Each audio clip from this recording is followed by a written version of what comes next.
Surat railway station ખાતેથી Lokshakti express ટ્રેનમાંથી લાખોના દારૂના જથ્થા સાથે પોલીસે સુરત અને વાપીના એક હેપિયાને ઝડપી પાડ્યો હતો. ટ્રેનોમાં દારૂ સહિતના નશીલા પદાર્થોની હેરાફેરીના બનાવો અનેકવાર પ્રકાશમાં આવે છે.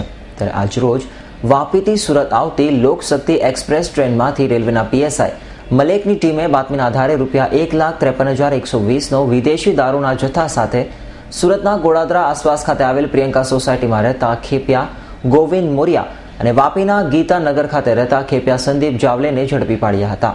કે લોકશક્તિ એક્સપ્રેસ ટ્રેનમાં પાછળના જનરલ ડબ્બાની સંડાસ પાસે બે વ્યક્તિઓ દારૂ લઈને આવી રહ્યા છે. એ બાતમીની જાણ પોલીસ ઇન્સ્પેક્ટર શ્રી વડવી સાહેબને કરતા વડવી સાહેબે સર્વેલન્સ સ્ટાફના માણસો સાથે એ જનરલ ડબ્બામાંથી બે માણસોને આ 1,53,120ના દારૂ સાથે પકડી પાડે છે.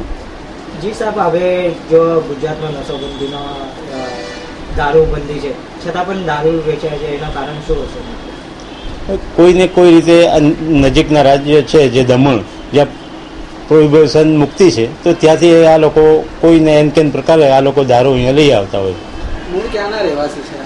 મૂળ એ લોકો મહારાષ્ટ્રના રહેવાસી છે. ત્યારે હાલ તો રેલવેમાંથી લાખોનો દારૂ પકડાતા રેલવે પોલીસના કર્મચારીઓ શંકાના દાયરામાં છે અને રોજે રોજ રેલવેમાં દારૂની હેરાફેરી થતી હોવાની મુસાફરોની વાતને તથ્ય મળ્યું છે.